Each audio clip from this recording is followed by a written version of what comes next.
Nikmat yang Allah Ta'ala berikan tu tersangat banyak, sehingga kalau kita hitunglah nikmat Allah tersebut, maka kita tidak akan mampu untuk menghitungnya. Jadi kita pun rasa senang hati, jadi kita pun rasa selesa. Sangat ajaib, sangat menghairankan bagaimana manusia ni dia tidak berhati-hati dalam menerima nikmat daripada Tuhan dia. Tapi kalau dia terima nikmat daripada seseorang, kata, ish, banyak sangat dia bagi dengan kita. Dia rasa berhati-hati pula. Dia rasa takut pula. Dia rasa cemas. Kenapa dia cemas? Dia takut, dia rasa terhutang budi. Dia rasa dia takut nanti kalau dia disuruh ataupun diminta buat sesuatu, dia tak dapat nak kata tidak. Apabila dihalang daripada untuk melakukan sesuatu, maka dia tidak dapat menafikan sesuatu tersebut. Tapi dengan Tuhan tidak.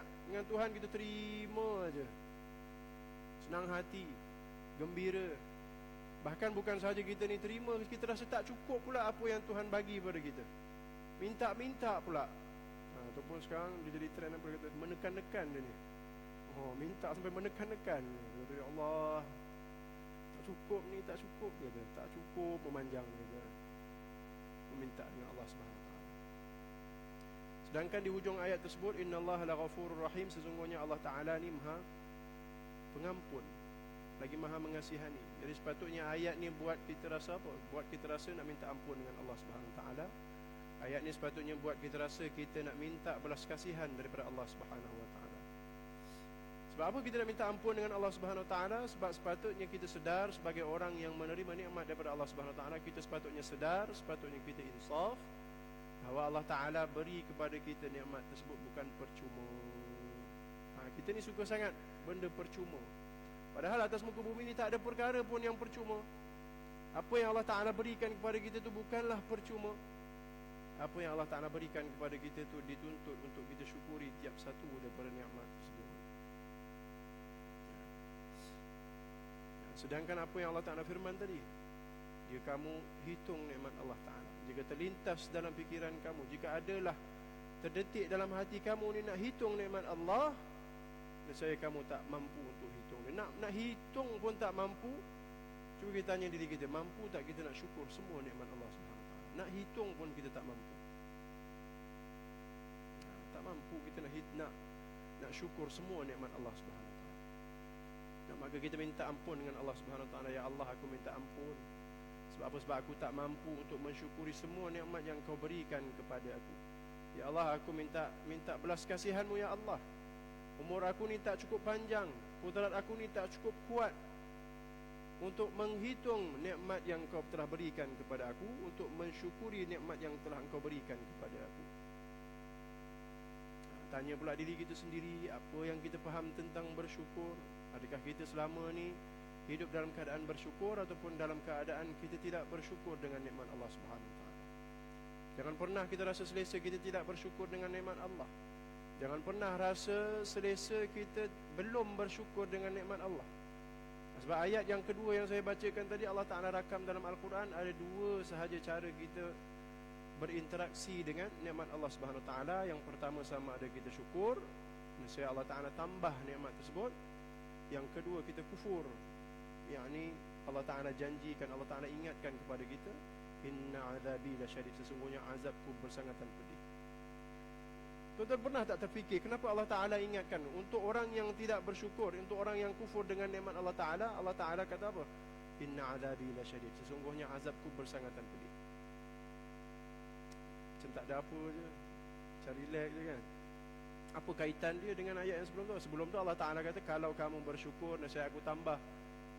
Kalau kita nak bagi impactful lah, kalau kita fikirkan menggunakan akal kita yang cetek ni, Allah Ta'ala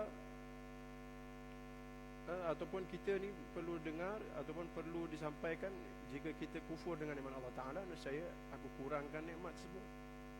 Tapi kenapa tidak? Kenapa tidak diingatkan bahawa nikmat tersebut akan dikurangkan, nikmat tersebut akan dipotong, nikmat tersebut akan dihilangkan daripada kita? Tapi Allah Ta'ala ingatkan kepada kita, inna azabi lasyadid, sesungguhnya azabku bersangatan pedih. Ini adalah dikarenakan manusia yang tidak bersyukur, manusia yang kufur dengan nikmat Allah Subhanahu Wa Taala, dia tidak akan buat apa yang disuruh, apa yang diarahkan kepada mereka. Jadi kita lihat kepada surah Ad-Duha ayat yang terakhir, Allah Ta'ala arahkan kepada Nabi sallallahu alaihi wasallam. Apa arahannya? Sebagai tanda mensyukuri nikmat yang Allah Ta'ala berikan kepada Nabi sallallahu alaihi wasallam, arahannya ialah wa amma bi ni'mati rabbika fahaddits. Adapun dengan nikmat Tuhanmu, maka ceritakan, maka sebarkan. Jadi orang-orang yang menceritakan tentang nikmat Allah kepada orang lain, ini adalah satu bentuk mensyukuri nikmat Allah Ta'ala. Seperti mana juga yang disebutkan oleh Nabi sallallahu alaihi wasallam, at-tahaddutsu bin ni'ami syukrun. Menceritakan tentang nikmat Allah ini adalah satu bentuk kesyukuran. Wa tarkuhu kufrun, dan meninggalkan menceritakan, maknanya tak cerita dengan orang, diam-diam buat senyap-senyap je tentang nikmat yang Allah Ta'ala beri pada dia adalah satu bentuk kekufuran. Nampak tak dekat sini? Maknanya orang yang mensyukuri nikmat Allah Ta'ala, dia akan menceritakan tentang nikmat yang Allah Ta'ala berikan kepada dia. Adapun orang yang kufur, dia tidak akan menceritakan nikmat Allah kepada dia. Tapi apa yang orang yang tak bersyukur ni buat? Orang yang tak bersyukur ni, dia ada satu sifat, dia suka bercerita juga. Tapi cerita tentang apa?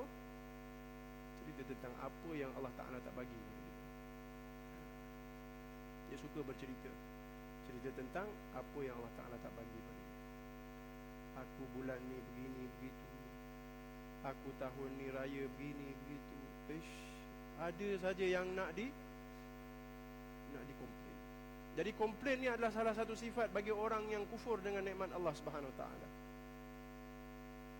Komplain adalah salah satu sifat orang yang tidak mensyukuri nikmat Allah Taala, orang yang kufur dengan nikmat Allah Taala. Maka bagi orang yang kuat komplain ni, dia akan hanya nampak perkara-perkara yang Allah Taala tak bagi pada dia. Sebab dia suka bercerita tentang apa? Tentang apa yang Allah Taala tak bagi pada dia. Dan di akhirat nanti, kamu suka komplainkan, di akhirat nanti Allah Ta'ala akan bagi sesuatu tajuk untuk kamu komplain. Habis-habis komplain, komplainlah sehabis-habis. Apa dia? Azabi la syadid, azabku yang bersangatan pedih. Komplain habis-habis. Nah ini. Jadi kita ni jangan selesa sangat jadi kaki komplain. Sebab hari ni kita ada rasa entitlement. Kita rasa kita lah customer. Customer ni. Macam-macam lah sifat kita. Kita rasa kita ada hak atas sesuatu tu, kemudian kita tuntut hak tu. Kalau hak tu tak dapat pada kita, kita pun mula bising, mula komplain. Ini adalah sesuatu yang bahaya. Lebih-lebih lagi kita datang masjid ni. Datang masjid ni kita komplain ini, kita komplain itu. Bukan tak bagi komplain, kita bagi komen yang membina, tak ada masalah. Tapi komplain ni dia lain. Komplain dengan komen yang membina ni dia lain.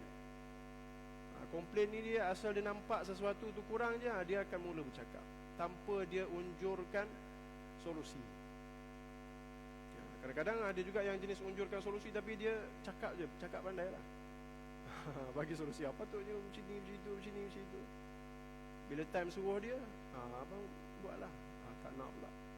Ini pun satu juga kaki komplain. Jadi kita datang masjid ni, kita ni bukan customer, tuan-tuan. Kita ni semua sama, semua kita datang untuk beribadah pada Allah Subhanahu Wa Taala. Jangan kita nampak ibadah tu hanya semata-mata kita salat berjamaah, kita berzikir, kita baca Al-Quran.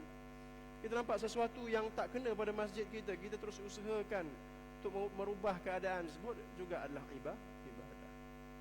Ini tai cicak pun kita tak nak jadikan ibadah. Dia kata orang tu dibayar untuk buat benda-benda ni, kita suruh dia lah. Itu kita yang tak dibayar ni. Kita tak nak bayaran yang Allah Ta'ala sediakan untuk kita dekat akhirat. Kita tak nak pula berlumba-lumba dengan siap kita. Kita jangan tengok siap je, kita berlumba-lumba lah pula dengan siap tu. Siap tu dia dibayar, tak apa. Kita ni yang tak dibayar ni, kita berlumba lah dengan siap tu untuk mengejar redha Allah Subhanahu Wa Ta'ala.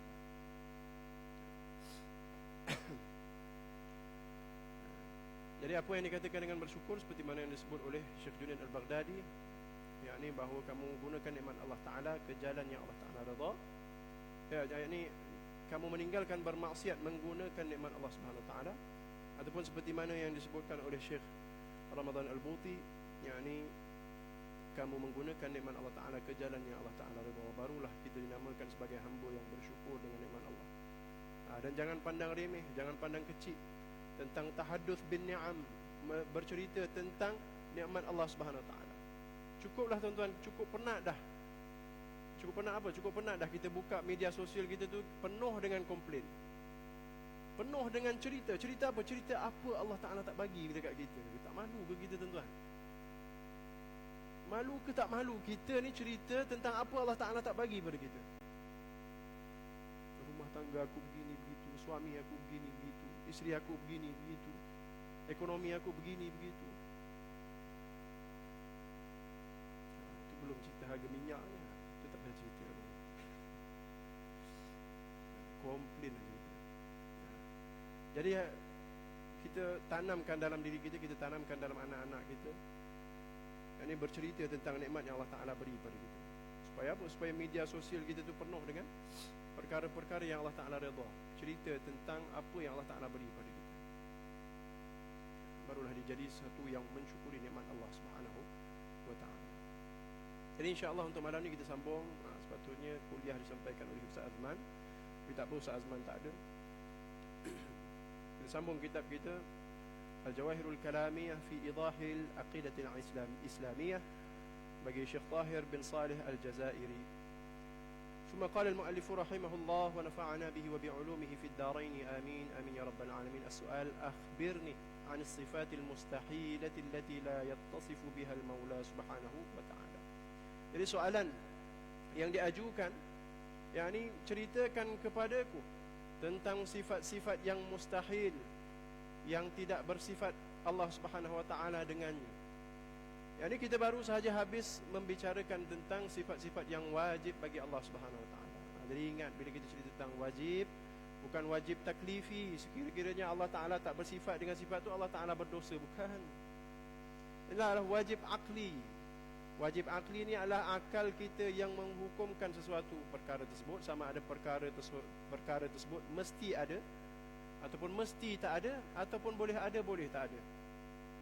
Jadi wajib seperti mana yang disebut dalam matan Ummul Barahin, ma la yatasawwaru fil aqli adamuhu. Barang yang bila kita cuba bayangkan pada akal kita tak boleh bayang benda itu tak ada. Itu adalah wajib. Sekarang kita masuk kepada perkara-perkara yang mustahil, yakni perkara-perkara yang apabila akal kita cuba bayangkan perkara tersebut, maka akal kita tak terima perkara itu ada, ataupun akal kita menghukumkan mesti benda ni tak ada. Inilah disebut sebagai sifat-sifat yang mustahil.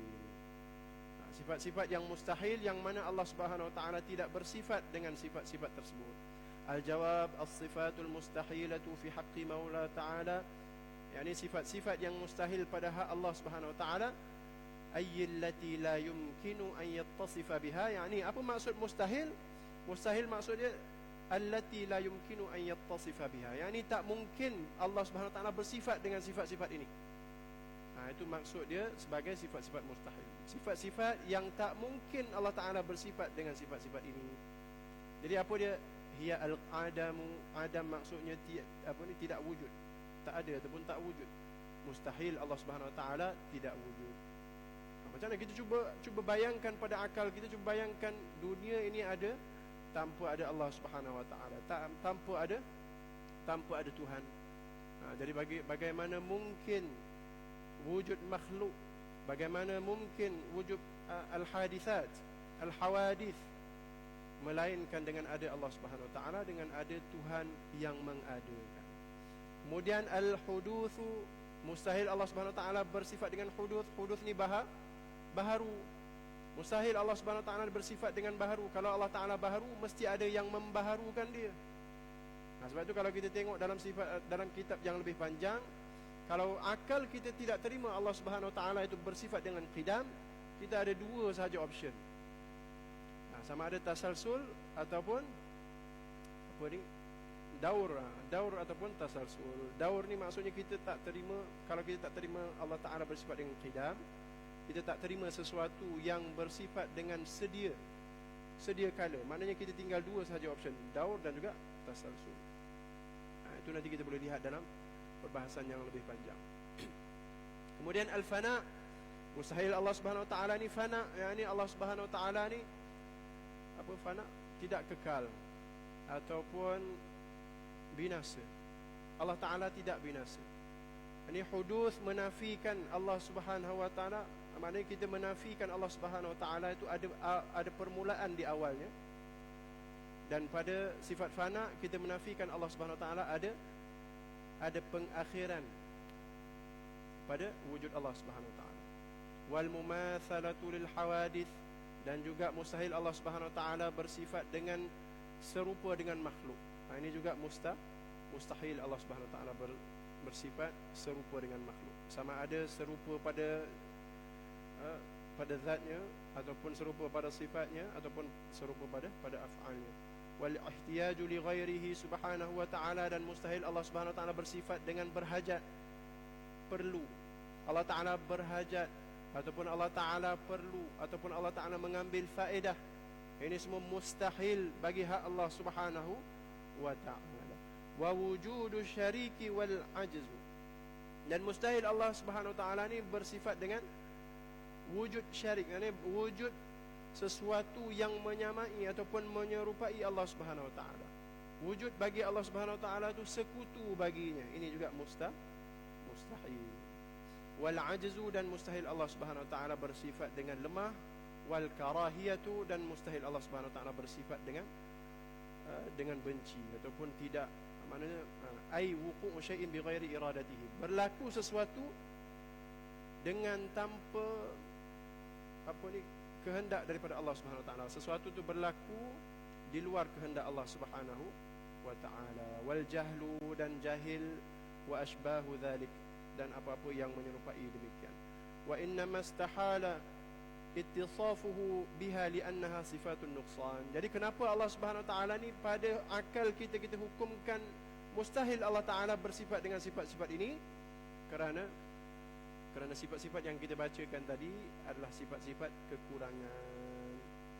Jadi mustahil Allah Subhanahu Wa Taala bersifat dengan sifat kekurangan. Wa inna mastahala wal maula Subhanahu Wa Taala la yattasifu illa bi sifatil kamal, dan Allah Subhanahu Wa Taala tidak bersifat melainkan dengan sifat-sifat kesempurnaan.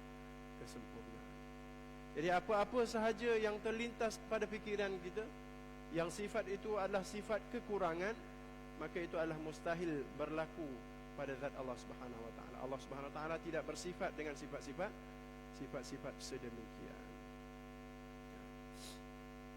Baik, kemudian kita masuk yang seterusnya. Soal akhbirni anil asya'i allati yajuzu suduraha minal maula Subhanahu Wa Taala. Jadi selepas kita dah habis membicarakan tentang sifat-sifat mustahil, kita masuk pula pada sifat-sifat yang harus, yang boleh ada dan boleh tak ada pada zat Allah Subhanahu Wa Taala. Apa dia? Hiya fi'lul mumkinati wa tarkuha, yakni menjadikan sesuatu, wa tarkuha, dan juga meninggalkan menjadikan sesuatu. Itu adalah jawaz, yakni harus pada zat Allah Subhanahu Wa Taala. Tak ada kata Allah Taala wajib jadikan kita, tak ada. Allah Taala boleh jadikan kita, Allah Taala boleh tak nak jadikan kita. Allah Taala boleh jadikan bumi ini, dan juga Allah Taala boleh meninggalkan menjadikan bumi ini. Sebab itu kita wajib bersyukur. Bukan sahaja diri kita ni berhutang budi dengan Allah Subhanahu Wa Taala nak ada, bahkan sifat-sifat yang ada pada diri kita seperti mana disebut. Mithlu an yaj'al al-insan, seperti mana Allah Taala menjadikan insan. Tak wajib bagi zat Allah Subhanahu Wa Taala untuk menjadikan insan. Boleh Allah Taala jadikan, boleh Allah Taala tidak menjadikan insan. Ghaniyan aw faqiran, boleh juga Allah Taala jadikan seseorang insan tu, jadikan dia tu kaya, atau faqiran, ataupun jadikan dia tu tidak kaya. Ini pun tertakluk pada kuasa Allah Subhanahu Wa Taala, menjadi kaya ataupun jadi tak kaya. Kaya ni sesuatu yang menghairankan. Sebab apa kita nak kaya? Semua orang nak kaya. Kalau kita tak kaya tu, kita rasa kita tak berjaya. Seolah-olah seseorang tu tidak berjaya. Sebab apa? Sebab dia tak kaya. Bahkan hari ini kita lihat orang-orang yang kaya tu, kita rasa Allah Ta'ala sayang dia lagi pada sayang kita. Sebab apa? Kenapa aku tak kaya macam tu? Allah Ta'ala sayang dia. Allah Ta'ala bagi dia kekayaan, bagi dia mewah, dia makan apa semua dia boleh, dia nak beli apa semua dia boleh. Boleh kita bersangka buruk dengan Allah Ta'ala macam tu? Allah Ta'ala tak jadikan kita kaya, Allah Ta'ala jadikan kita fakir. Bahkan bukan kita fakir pun, kita pertengahan. Kita rasa Allah Ta'ala tak sayang kita, kita rasa Allah Ta'ala sayang orang kaya.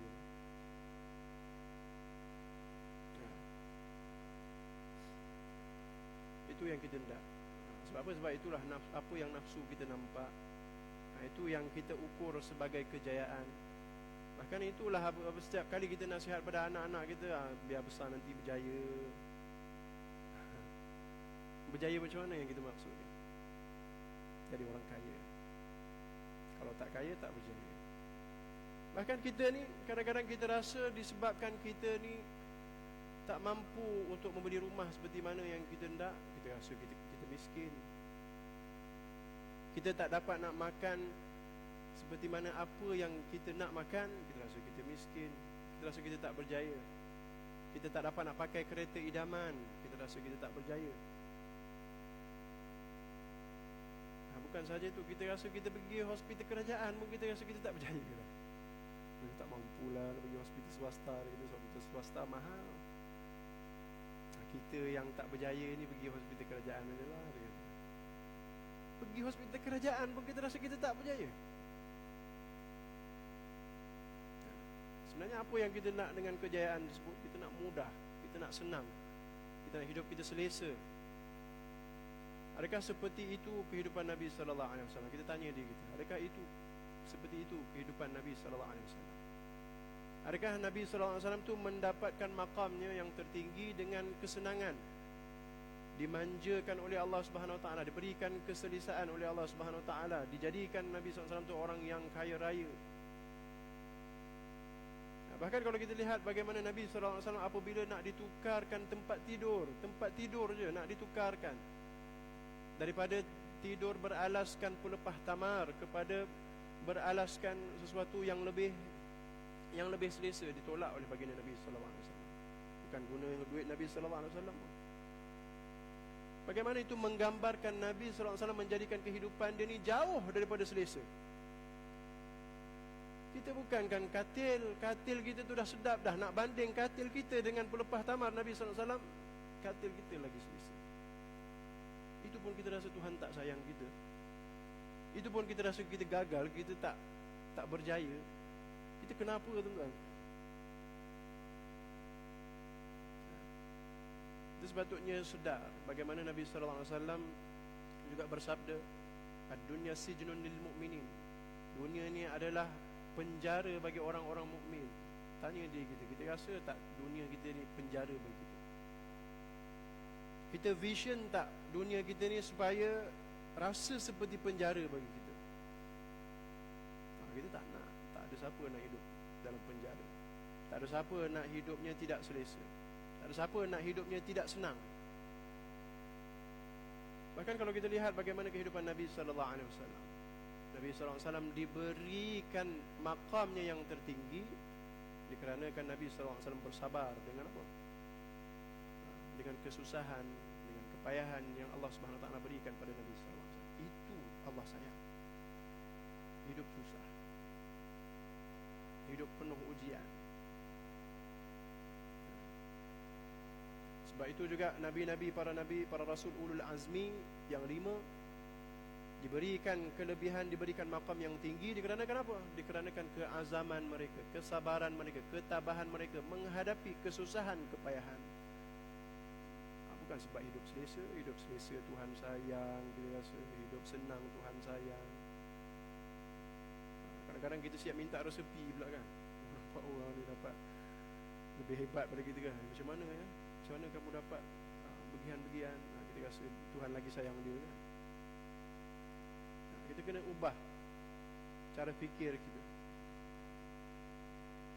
Bagaimana untuk menjadikan dunia ni tak selesa? Kenapa kita nak jadikan dunia ni tak selesa? Supaya kita tak ada satu penyakitnya. Apa penyakitnya? Hubbud dunia, cinta kepada dunia. Yang sekali lagi saya ingatkan juga pada diri saya sendiri, bagaimana disebutkan di dalam kitab Munabbihul Ghafilin, begitu juga disebutkan dalam bab yang terakhir daripada Ihya Ulumuddin, bagaimana asbab seseorang itu mendapatkan su'ul khatimah yang kita minta dengan Allah Ta'ala di hujung salat. Lepas habis salat kita berdoa dengan Allah Ta'ala, kita minta dengan Allah Ta'ala, Allahumma khtim lana bi husnil khatimah, ya Allah akhirkan umurku dengan pengakhiran yang baik, wala takhtim alaina bi su'il khatimah, jangan kau akhirkan umurku dengan pengakhiran yang buruk. Kita bayang pengakhiran yang buruk macam mana? Kita bayang pengakhiran yang baik macam mana pula? Kadang-kadang kita ni tengok pengakhiran yang baik tu, macam tidur jadi meninggal gitu. Baiklah tu. Belum tentu. Belum tentu. Itu bukan syarat. Itu bukan syarat untuk menunjukkan seseorang itu mati husnul khatimah. Mati dalam keadaan tidur, mati tak sakit, pergi dengan mudah. Kita rasa itu adalah sesuatu yang mulia. Bahkan kalau kita lihat bagaimana Nabi SAW sebelum wafatnya, Nabi SAW sakit. Kita kalau boleh tak nak sakit, tak nak susahkan ahli keluarga, kita tak nak terlantar. Apa baiknya kita terlantar sebelum kita mati, tuan? Baiknya ataupun hikmahnya kita terlantar sakit, melarat sakit sebelum kita mati adalah supaya kita ni tak ada lagi dah hawa nafsu kita dengan dunia. Tak ada dah kehendak kita lagi dengan dunia. Putus dah cinta kita dengan dunia. Sebab apa? Sebab seperti mana disebutkan dalam Munabbihul Ghafilin, asbab seseorang itu mendapatkan su'ul khatimah, pengakhiran yang buruk, bukan mati kena langgar kereta, bukan mati terbakar, tapi adalah kerana dia cinta kepada dunia. Yang mana kita sedar ataupun kita tidak sedar, cinta pada dunia ni, apabila kita cintakan sesuatu, kita akan benci. Benci pada siapa? Siapa-siapa yang memisahkan kita dengan kekasih kita. Kalau kekasih kita adalah dunia, apa yang boleh memisahkan kita dengan dunia? Maut. Siapa yang menciptakan maut? Allah Subhanahu Wa Taala. Sehingga tahap itu disebutkan dalam kitab Munabbihul Ghafilin, seperti mana juga disebutkan dalam akhir bab kitab Ihya Ulumuddin. Asbab seseorang itu mendapatkan su'ul khatimah ialah kerana dia cinta kepada dunia. Dan cinta kepada dunianya itu, dia akan benci kepada sesiapa sahaja yang menghalangi, yang memutuskan hubungan dia dengan kekasihnya di dunia. Hatta Allah Subhanahu Wa Taala sekalipun akan dibenci. Ini orang yang cinta dengan dunia, orang yang kagum dengan dunia, orang yang hidupnya mengejar-ngejar dunia. Tapi jangan juga tuan-tuan habis lepas ni dia kata, aku nekat lah nak berhenti kerja, tak nak mengejar dunia lagi.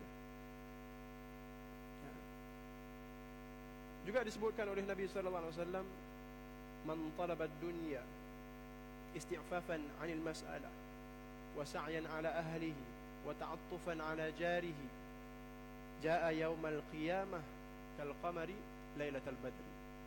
Jadi orang-orang yang menuntut dunia, ini Allah Taala ataupun Nabi sallallahu alaihi wasallam menunjukkan kemuliaan pula orang yang cari dunia.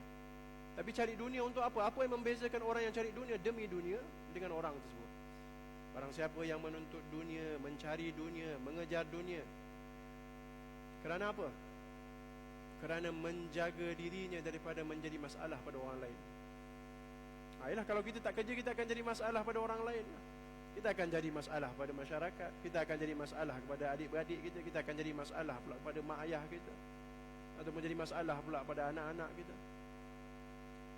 Ataupun wasa'yan ala ahlihi, ataupun orang ni mengejar dunia, mencari dunia, menuntut dunia untuk apa? Untuk menjaga nafkah di atas keluarganya, wa ta'attufan ala jarihi, dan juga untuk menjaga komuniti, untuk menjaga ekonomi di kalau kita nampaklah konteks itu, maknanya kita nak menjaga ekonomi orang Islam di negara kita sendiri.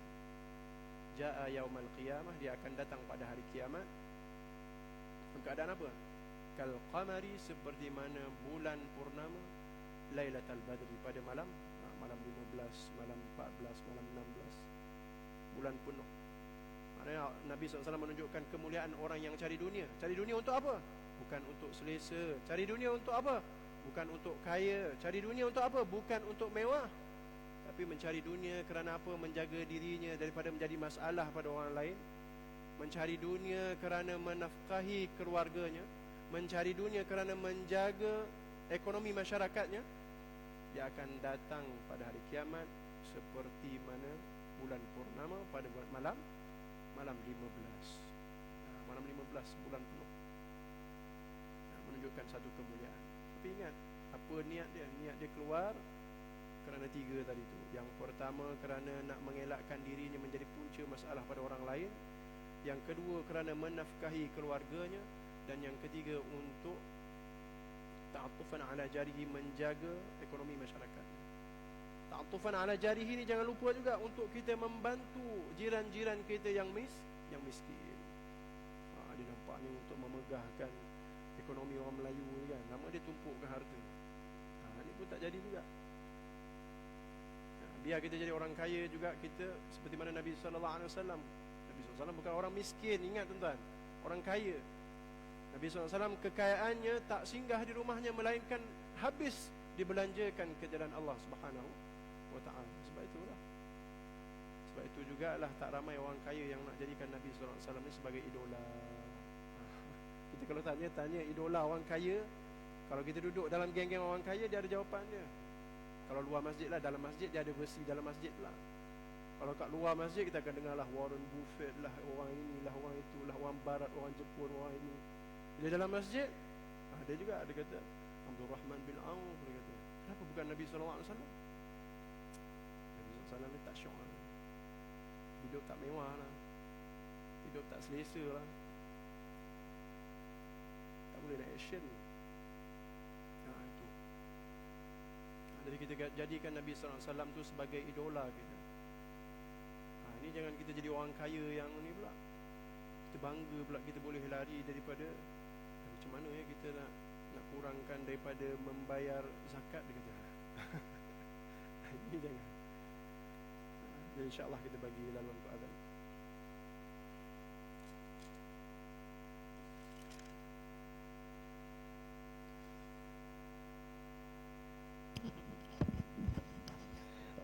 أعوذ بالله من الشيطان الرجيم. بسم الله.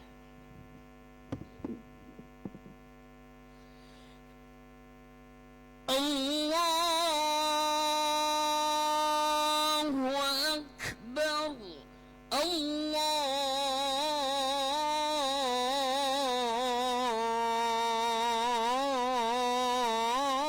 الله أكبر.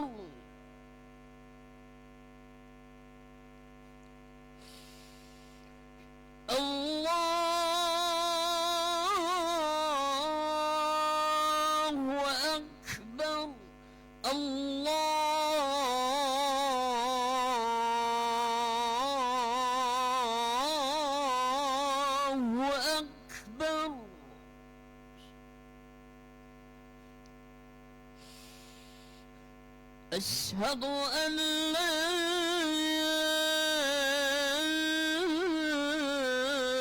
إله إلا الله.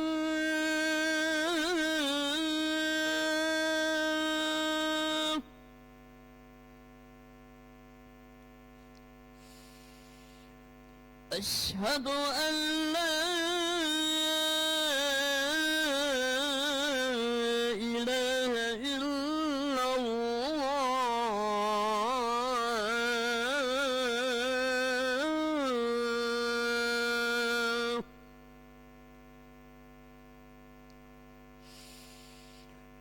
أشهد أن محمدًا رسول الله.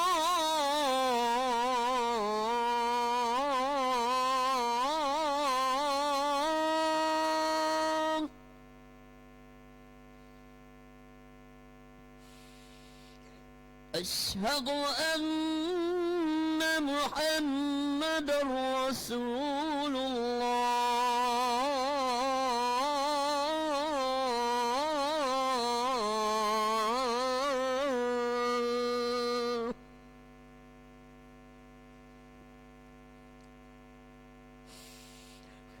حي على الصلاة.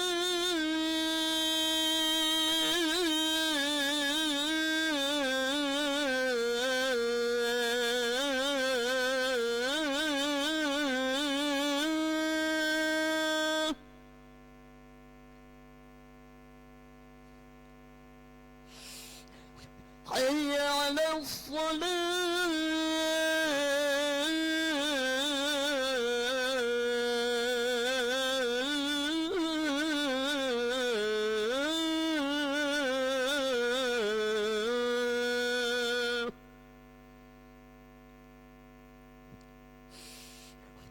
حي على الفلاح.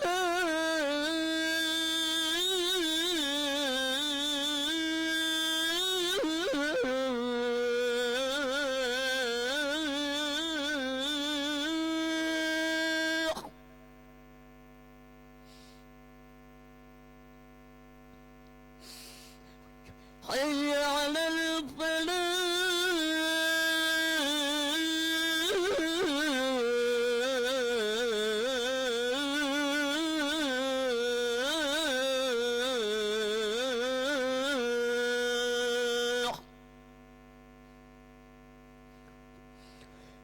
الله أكبر. الله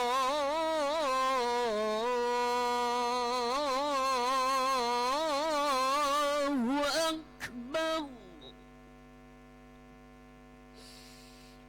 لا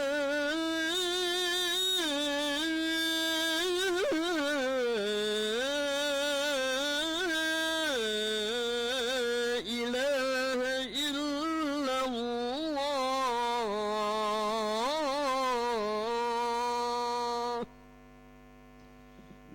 لا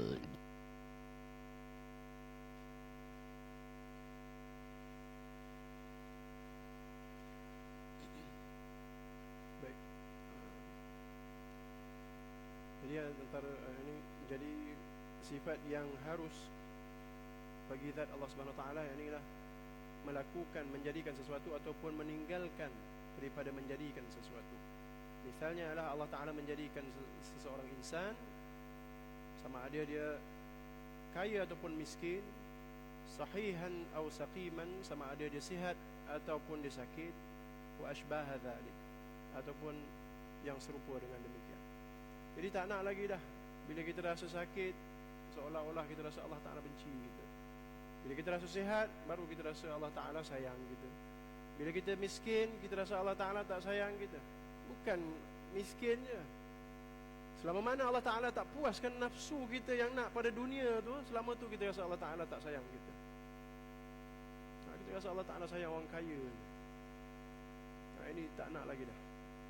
Seperti mana yang berlaku pada Nabi Allah Ayyub. Bagaimana Nabi Allah Ayyub daripada seorang yang sangat kaya jatuh menjadi miskin, seorang yang sihat akhirnya menjadi seorang yang sakit, sehingga tak ada lagi dah tubuhnya yang sihat melainkan lidah dan hati saja.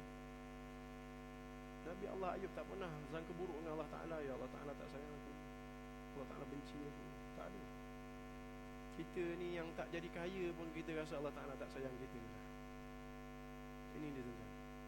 Yang orang yang kaya pula dah, dia kata bila dia dah dapat semua yang dia nak tu, dia kata lah, sebenarnya dunia ni tak ada apa pun. Yang penting sekali kesihatan, dia kata.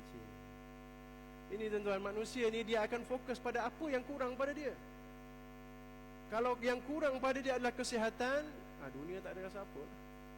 Yang kita yang sihat ni, yang dunia kita ni kurang, kita akan rasalah dunia tu segala-galanya. Orang kaya Allah Ta'ala sayang, orang miskin Allah Ta'ala tak sayang. Kita rasa gitu.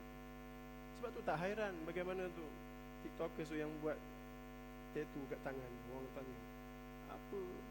Kalau akulah jadi dia, semua dah ada kereta, dah ada rumah, dah ada kaya semua, apa yang nak stres? Memanglah sebab kita tak ada benda-benda tu tuan-tuan. Kita rasa itulah segala-galanya. Bagi dia, dia dah ada, dia dah dapat. Dia tak hairan lah. Dia heran dengan apa yang dia tak ada. Ni manusia. Dia suka cerita apa Allah Ta'ala tak bagi dekat dia.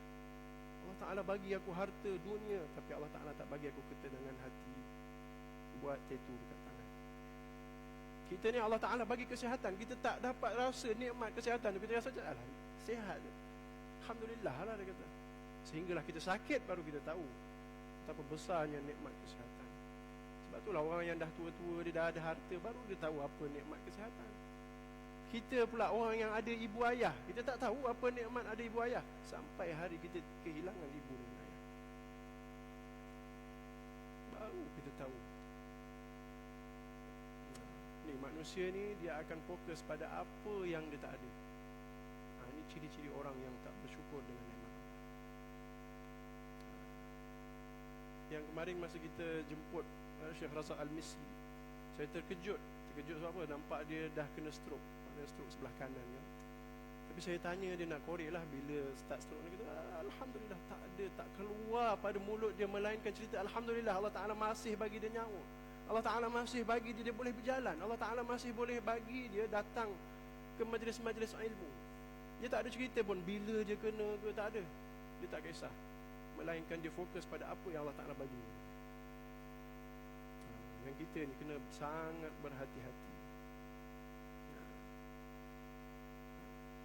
Ya, saya rasa cukuplah setakat itu dulu. Kemudian thumma qala al-muallif rahimahullah as-su'al mal muradu bil istiwa'i fi qawlihi subhanahu wa ta'ala ar-rahmanu 'ala al-'arsy istawa ila akhirih wallahu ta'ala a'lam bis-shawab wa ilayhi al-marji' wal ma'ab atamuruna an-nasa bil birri wa tansawna anfusakum wa antum tatluna al-kitab afala ta'qilun. Ditangguh majlis kita pada malam ini dengan tasbih kafarah dan surah al-asr. Subhanakallahumma bihamdika asyhadu an la ilaha illa anta astaghfiruka wa atubu ilaik. عملت سوءا وظلمت نفسي فاغفر لي فإنه لا يغفر الذنوب إلا أنت. بسم الله الرحمن الرحيم. والعصر إن الإنسان لفي خسر إلا الذين آمنوا وعملوا الصالحات وتواصوا بالحق وتواصوا بالصبر. Sekian, assalamualaikum warahmatullahi wabarakatuh.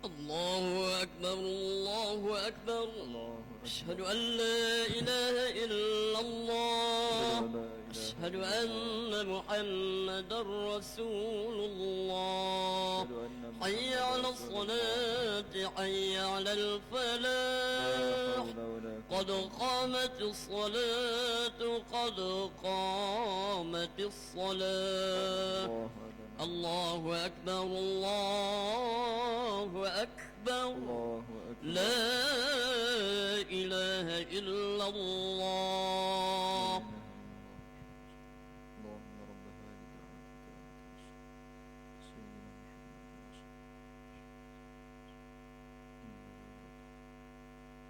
Istawu wa'tadilu, luruskan shaf, rapatkan shaf, penuhkan ruang ini hadapan terlebih dahulu.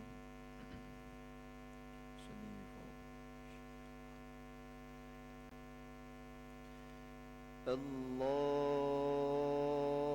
Akbar.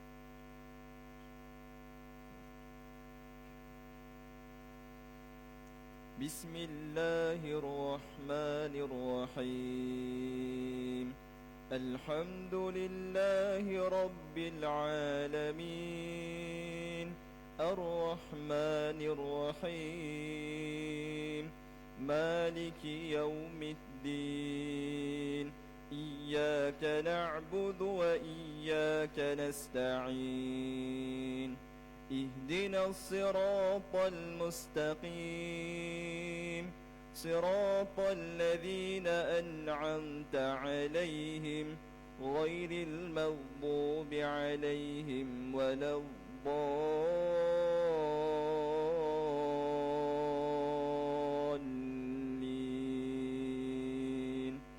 آمين.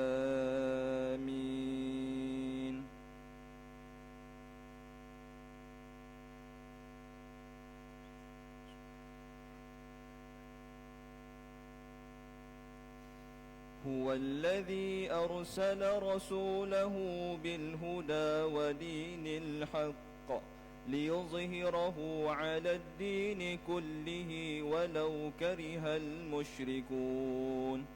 يا أيها الذين آمنوا هل أدلكم على تجارة تنجيكم من عذاب أليم تؤمنون بالله ورسوله وتجاهدون في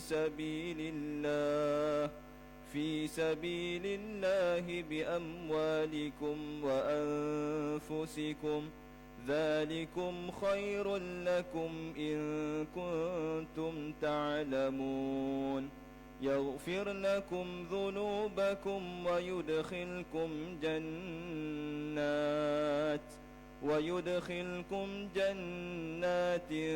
تجري من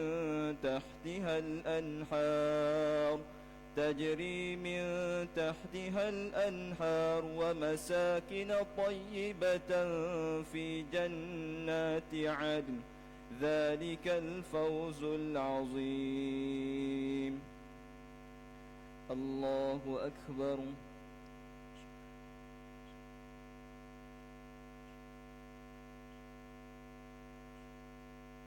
سمع الله لمن حمده. الله أكبر.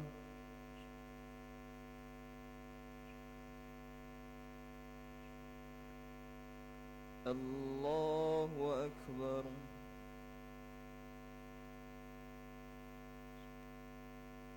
الله أكبر.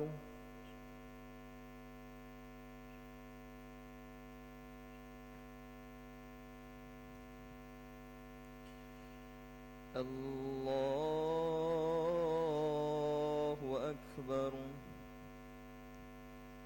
بسم الله الرحمن الرحيم. الحمد لله رب العالمين الرحمن الرحيم مالك يوم الدين إياك نعبد وإياك نستعين اهدنا الصراط المستقيم صراط الذين أنعمت عليهم غير المغضوب عليهم ولا الضالين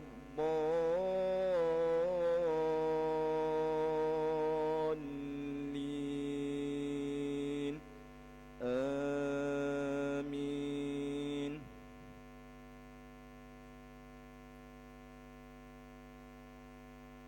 وأخرى تحبونها نصر من الله وفتح قريب وبشر المؤمنين. يا أيها الذين آمنوا كونوا أنصار الله كما قال عيسى ابن مريم للحواريين من أنصاري إلى الله قال الحواريون نحن أنصار الله فآمنت طائفة من بني إسرائيل وكفرت طائفة فأيدنا الذين آمنوا فأصبحوا الظاهرين. الله أكبر.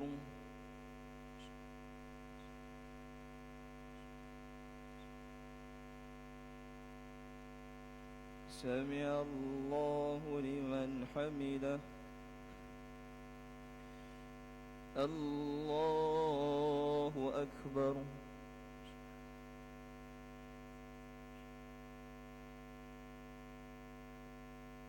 الله أكبر.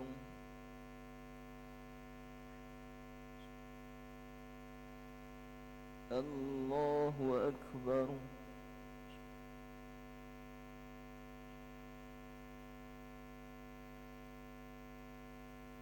الله أكبر.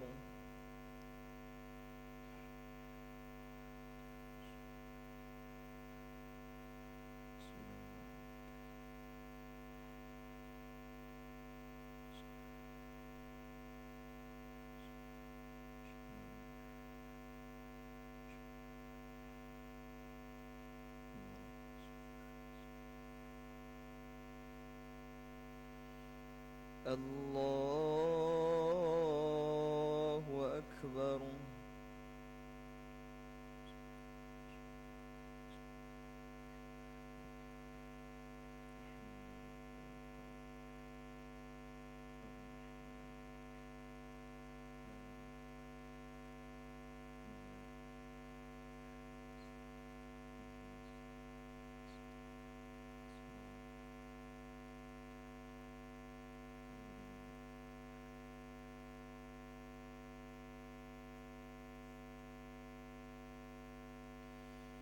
الله أكبر.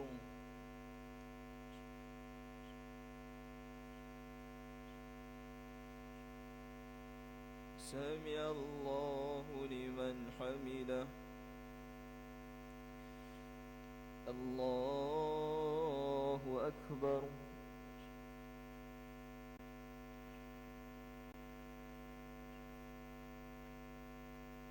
الله أكبر.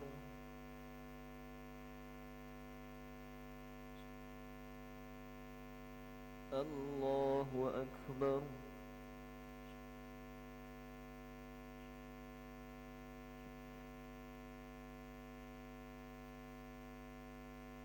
الله أكبر.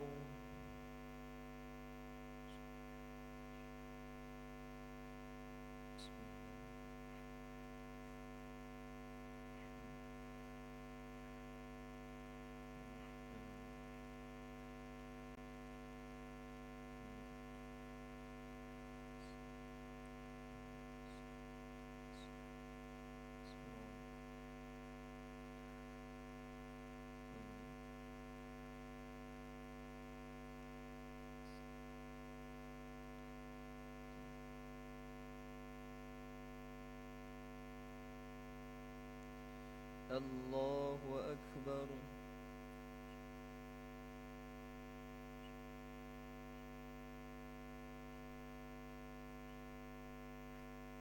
سمع الله لمن حمده. الله أكبر.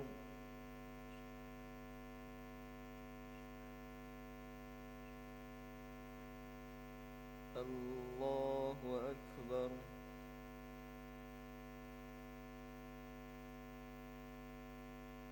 الله أكبر.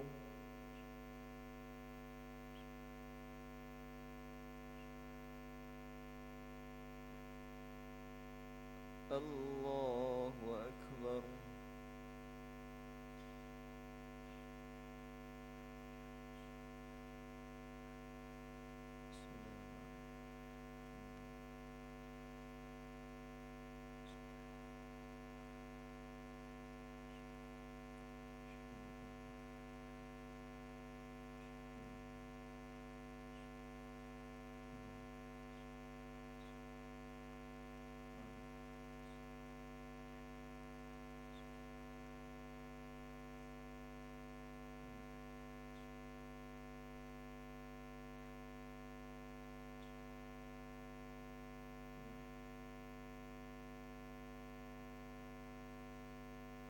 السلام عليكم ورحمة الله.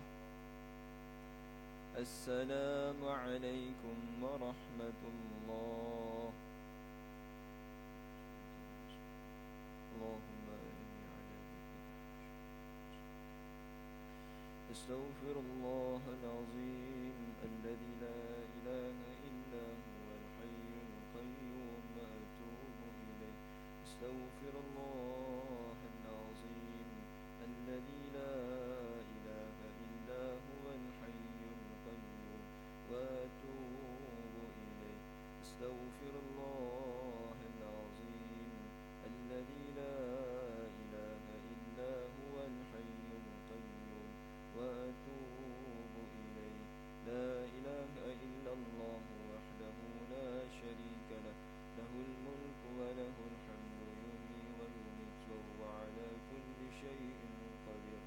لا إله إلا الله وحده لا شريك له، له الملك وله الحمد يحيي ويميت وهو على كل شيء قدير.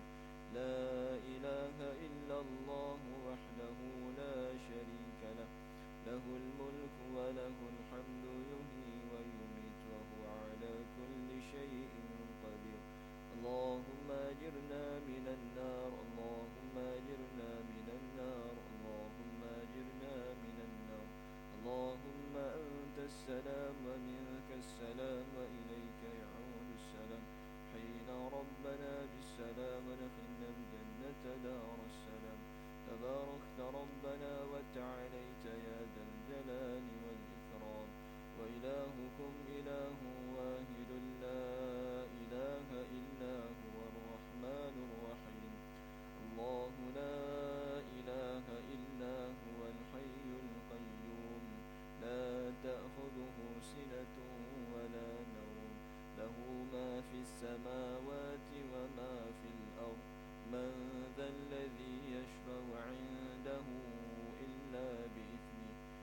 يعلم ما بين أيديهم وما خلفهم ولا يحيطون بشيء من علمه إلا بما شاء وسع كرسيه السماوات والأرض ولا يؤوده حفظهما وهو العلي العظيم. إلهنا يا ربنا سبحان الله سبحان الله سبحان الله سبحان الله سبحان الله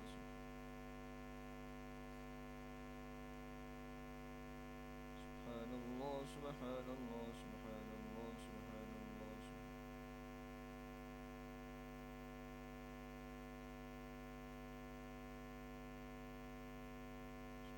الله سبحان الله سبحان الله سبحان الله سبحان الله.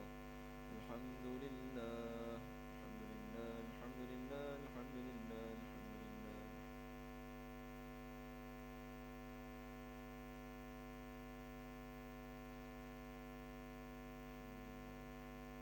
الحمد لله الحمد لله الحمد لله الحمد لله.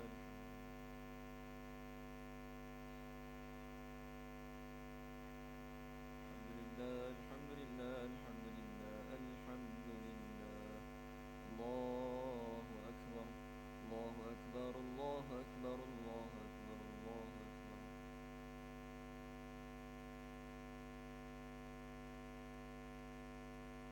الله أكبر الله أكبر الله أكبر الله أكبر الله أكبر.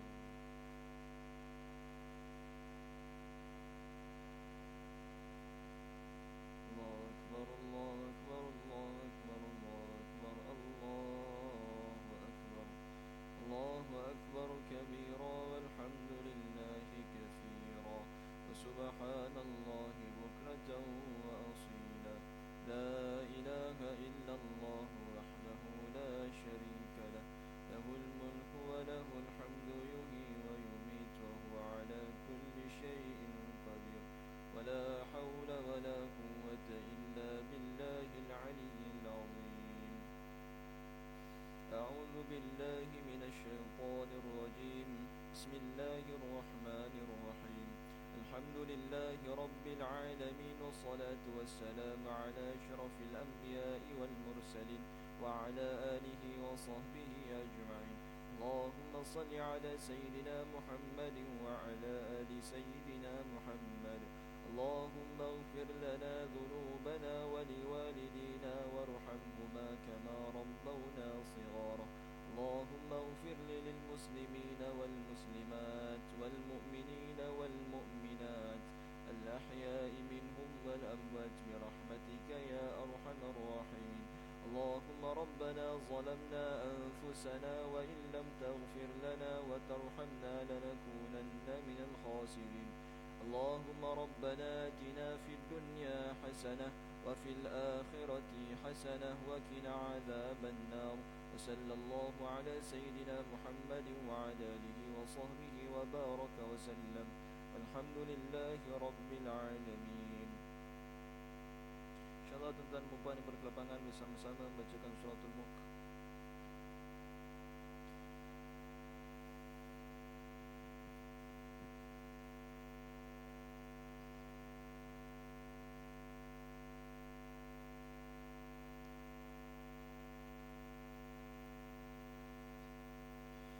أعوذ بالله من الشيطان الرجيم. بسم الله الرحمن الرحيم. تبارك الذي بيده الملك وهو على كل شيء قدير. الذي خلق الموت والحياة ليبلوكم أيكم أحسن عملا وهو العزيز الغفور.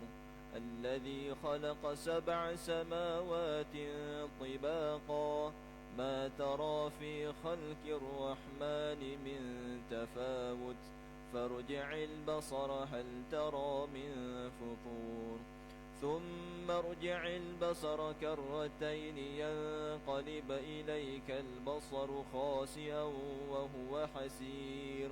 ولقد زينا السماء الدنيا بمصابيح وجعلناها رجوما للشياطين وأعتدنا لهم عذاب السعير وللذين كفروا بربهم عذاب جهنم وبئس المصير إذا ألقوا فيها سمعوا لها شهيقا وهي تفور تكاد تميز من الغيظ كلما ألقي فيها فوج سألهم خزنتها ألم يأتكم نذير قالوا بلى قد جاءنا نذير فكذبنا وقلنا ما نزل الله من شيء إن أنتم إلا في ضلال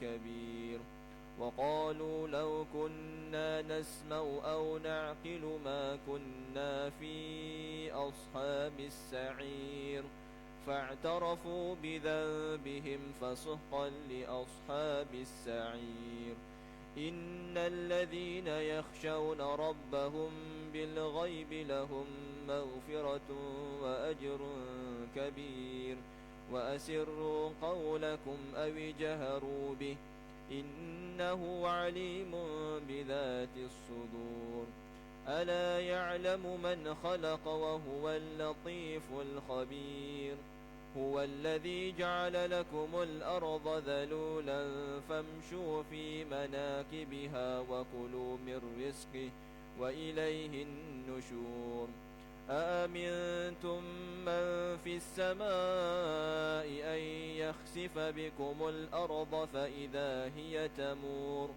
أم أمنتم من في السماء أن يرسل عليكم حاصبا فستعلمون كيف نذير ولقد كذب الذين من قبلهم فكيف كان نكير أولم يروا إلى الطير فوقهم صافات ويقبضن ما يمسكهن إلا الرحمن إنه بكل شيء بصير أمن هذا الذي هو جند لكم ينصركم من دون الرحمن إن الكافرون إلا في غرور أمن هذا الذي يرزقكم إن أمسك رزقه بل لجوا في عتو ونفور أفمن يمشي مكبا على وجهه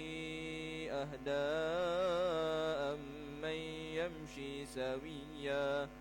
أمن يمشي سويا على صراط مستقيم قل هو الذي أنشأكم وجعل لكم السمع والأبصار والأفئدة قليلا ما تشكرون قل هو الذي ذرأكم في الأرض وإليه تحشرون ويقولون متى هذا الوعد إن كنتم صادقين قل إنما العلم عند الله وإنما أنا نذير مبين فلما رأوه زلفة سيئت وجوه الذين كفروا وقيل هذا الذي كنتم به تدعون قل أرأيتم إن أهلكني الله ومن معي أو رحمنا فمن